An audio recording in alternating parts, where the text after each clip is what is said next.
Hello, I'm Kristen Adair, and this is video number 5. This is my journey to surgical correction for my Pectus Excavatum. In my last video, I went over my CT scan results, and in this video, we'll be going over my visit to the pulmonary doctor. So after looking at my results from the CT scan, I knew I needed to see a cardiologist and a pulmonologist. So the first one that came up was the pulmonologist. I went to Arizona Pulmonary Specialists. I saw a doctor by the name of Dr. Bridget Ronan, and I do have all of her information and card. If anybody wants that, I'd be happy to share. She is over in Scottsdale. But I ended up absolutely loving her. She was so very nice, and she spent an entire hour with me in the room, very comforting, very attentive. She wasn't trying to rush me. She went over everything, very knowledgeable in Pectus Excavatum. And ironically, which I did not know, she trained over at the Mayo prior to coming over to this office, so she actually knew Dr. J personally, knew all about the NES procedure, knew all about what Dr. J does. She did confirm that, in fact, Dr. J is the only one in the Arizona region that does this surgery on adults. She also said that people from other states and all across the country will actually seek Dr. J out and fly all the way out here just to see her because she's that good. So that was really reassuring, and just kind of confirmed that she is the only one in the state that does this. So when I went to her office, they did a brief little test, kind of like a breathalyzer that you breathe into for as long as you can, as fast as you can, as hard as you can. And they do it several different times to get a mean or an average. So they had me do that. It's called a spirometry. And basically that's measuring the lung capacity that you have. So it goes off of age and gender. So somebody of my age and gender should be at about 80 to 100%. And there's no reason why I shouldn't be up towards the 100%. I don't smoke. I've been exercising. I eat healthy, so I don't have any other kinds of diseases that would indicate why I would have any kind of lung problems. So my reading was 73%, so it was below the average. They then gave me 3 puffs of an inhaler, so a bronchodilator, just to see if that would help. And 10 to 20 minutes later, they did the spirometry on me again, and actually the inhaler did not help. It actually made it worse, so I was down to about 69%. My heart rate resting was 116, which is very high. So during my appointment, she looked at my CT scan, looked at the nodule, the 3mm nodule that I had, and she said that it was just most likely scar tissue, probably from valley fever, since I've lived here my whole life. I don't know that I've had valley fever, but she said some people don't know they've had it, but if you lived here that long, you probably have. So she said there was nothing to worry about with that, no follow-up care, nothing needed. So basically everything that she looked at, she concluded that the NES procedure was probably something that I did need.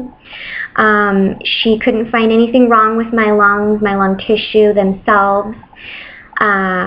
It's just basically the capacity is being decreased because of the compression on my chest. There's no space in there, and everything's being pushed on. So she said most likely that symptom that I'm having with my pinch on my lung and not being able to breathe, and then it kind of pops and goes away, is probably from my heart being pushed to the left side, being pushed onto my lung, and then kind of moved around, which is that popping. So that could explain that symptom. So basically, she did write me a referral to see Dr. J and said that most likely the NES procedure would be the next step.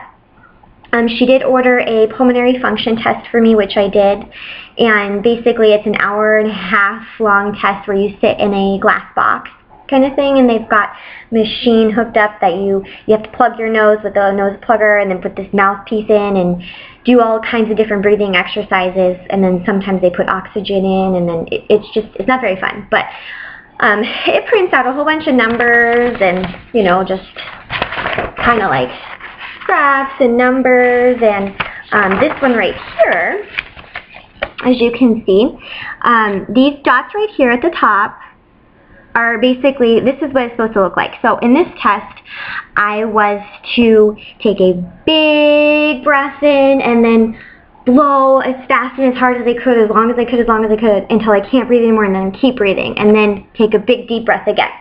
So what it's normally supposed to look like is you'll start here, and when you take that big first breath in, it's going to go all the way up here. And then as you blow out real hard and fast, it's going to just naturally curve down. And then when you can't breathe anymore, you take another breath in and it loops right back around. So the dots represent kind of what it should look like, and the lines are what I look like. So as you can see, I can't really, not reaching that top peak. I'm not getting all the way there because I basically can't, because I don't have any room to hold any more air, which is due to the Pectus Excavatum, just the space being limited. So in this report, basically she rated me at a mild to moderate restriction.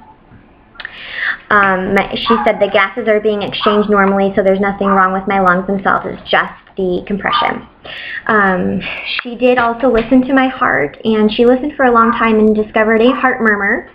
No one has ever told me that I've had a heart murmur before, so either it just developed or no one's ever really listened that long to find it. So that was something I was to inquire about at my cardiologist appointment, which I will in the next video. I'll go over that one.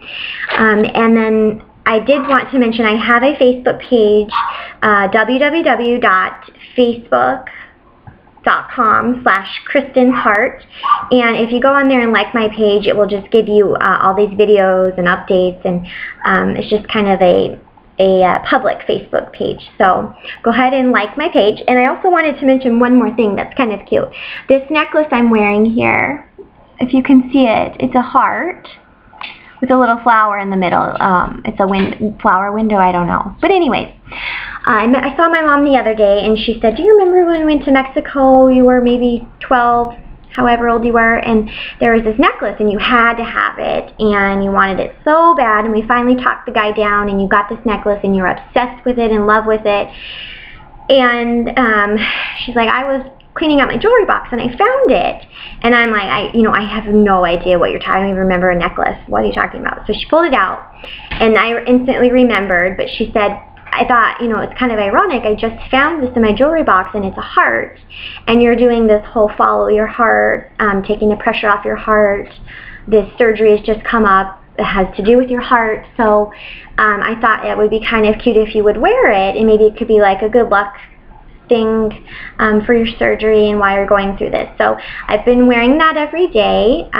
It doesn't match everything, and it's not my style much anymore, but I thought it was a really cute idea. So I have been wearing that, and hopefully it will be my good luck charm. So that's it for now, and I will talk to you next time, and we'll be going over my visit to the cardiologist. So I will talk to you later.